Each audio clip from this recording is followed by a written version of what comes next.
26 কাষ চাপি আহিছে অসমলৈ কাষ চাপি আহিছে দেশৰ ভিআইপি ভিভিআইপি নিৰ্বাচনী হিঙা বজাবলৈ সাজু শাসকীয় বিজেপি উন্নয়নৰ পেকেজ লৈ আহি আছে কেন্দ্ৰীয় মন্ত্ৰী অমিত শাহ নিৰ্মলা সীতাৰমণ আৰু ৰাজনাথ সিং এমাহতে দুবাৰকৈ আহিব দেশৰ প্ৰধানমন্ত্ৰী নৰেন্দ্ৰ মোদী নিৰ্বাচনৰ দিন চমু চাপি অহাৰ লগে লগে অসমলৈ আহিব দেশৰ কেইবাগৰাকীও হাই প্ৰফাইল নেতা জানুৱাৰী মাহৰ ভিতৰত অসমলৈ চৰকাৰী কাৰ্যসূচীৰে দুবাৰকৈ আহিব দেশৰ প্ৰধানমন্ত্ৰী নৰেন্দ্ৰ মোদী এই দুটা মাহত কেইবাটাও অনুষ্ঠান হাতত লৈ প্ৰধানমন্ত্ৰী ডাঙৰীয়া গৃহমন্ত্ৰী অমিত শাহ ডাঙৰীয়া আহিব ডিসেম্বৰ মাহত নতুন বিমান টাৰ্মিনেলৰ লগতে মুকলি কৰিব নামৰূপৰ নতুন সাৰ কাৰখানা একেদৰে জানুৱাৰী মাহত দ্বিতীয়বাৰৰ বাবে অসমলৈ আহিব প্ৰধানমন্ত্ৰী গৰাকী জানুৱাৰীত প্ৰধানমন্ত্ৰীয়ে মুকলি কৰিব গুৱাহাটী উত্তৰ গুৱাহাটী দলং কাজিৰঙাৰ এলিভেটেড কৰিডৰ শিলচৰৰ এক্সপ্ৰেছ হাইৱে আৰু IIMৰ প্ৰধানমন্ত্ৰীয়ে কৰিব শুভাৰম্ভণি জানুৱাৰী মাহত প্ৰধানমন্ত্ৰী ডাঙৰীয়া পুনৰ আহিব গুৱাহাটী উত্তৰ গুৱাহাটীৰ দলঙৰ তেখেতে শুভ উদ্বোধন কৰিব আৰু সমান্তৰালভাৱে কাজিৰঙাৰ এলিভেটেড কৰিডৰ শিলচৰৰ পৰা গুৱাহাটীলৈ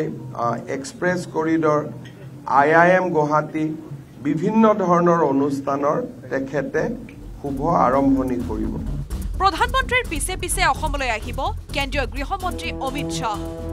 ডিসেম্বৰ অথবা জানুৱাৰীত গৃহমন্ত্ৰীয়ে মুকলি কৰিব জ্যোতি বিষ্ণু প্ৰেক্ষাগৃহ আৰু বটদ্ৰৱা প্ৰকল্প গুৱাহাটীত ৫,০০০ আসনৰ প্ৰেক্ষাগৃহ মুকলি কৰাৰ লগতে অংশগ্ৰহণ কৰিব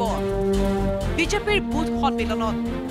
গৃহমন্ত্ৰী ডাঙৰীয়া ডিসেম্বৰৰ শেষ ভাগত নহলে জানুৱাৰীৰ প্ৰথম ভাগত আহিব গুৱাহাটীত আমি নিৰ্মাণ কৰা ৫,০০০ আসনযুক্ত জ্যোতি বিষ্ণু সাংস্কৃতিক প্ৰকল্পৰ শুভ উদ্বোধন কৰিব আৰু বৰদোৱালৈ গৈ মহাপুৰুষ শ্ৰীমন্ত শংকৰদেৱৰ জন্মভূমিত আমি নিৰ্মাণ কৰা প্ৰকল্পৰ শুভ উদ্বোধন কৰিব তাৰ পূৰ্বে ৯ নৱেম্বৰত অসমত আগমন ঘটিব কেন্দ্ৰীয় প্ৰতিৰক্ষা মন্ত্ৰী ৰাজনাথ সিঙৰ বায়ুসেনা বিভাগৰ এয়াৰ শ্বট অংশ লোৱাৰ উদ্দেশ্যে গুৱাহাটীলৈ আহিব প্ৰতিৰক্ষা মন্ত্ৰীগৰাকী আনহাতে শুকুৰবাৰে আহি আছে বিত্তমন্ত্ৰী নিৰ্মলা সীতাৰমণ ডাঙৰীয়ানী অহাকালি গুৱাহাটীত আহিব তেখেতে জাগিৰোডৰ ছেমি কণ্ডাক্টৰ প্ৰকল্পত অসমৰ প্ৰায় ৩০০ গৰাকী উদীয়মান যুৱক যুৱতীৰ সৈতে কথা পাতিব গুৱাহাটীৰ যি আমি জাহাজ চলাচলৰ বাবে বিশ্বমানৰ টাৰ্মিনেল নিৰ্মাণ কৰিছো তাক শুভ উদ্বোধন কৰিব আৰু গুৱাহাটী ৰিভাৰ ফ্ৰণ্ট যি আমি ৰাজভৱনলৈ যোৱা পথত নিৰ্মাণ কৰিছো তাৰ তেখেতে শুভ উদ্বোধন কৰিব এই সকল ভিভিআইপিৰ আগমনে নিশ্চিতভাৱে অসমত নিৰ্বাচনী বতৰ গতিশীল কৰি তুলিব কেমেৰাত সঞ্জয় বৰাৰ সহযোগত হিৰকজ্যোতি মালাকুৰৰ report news 18 Assam North east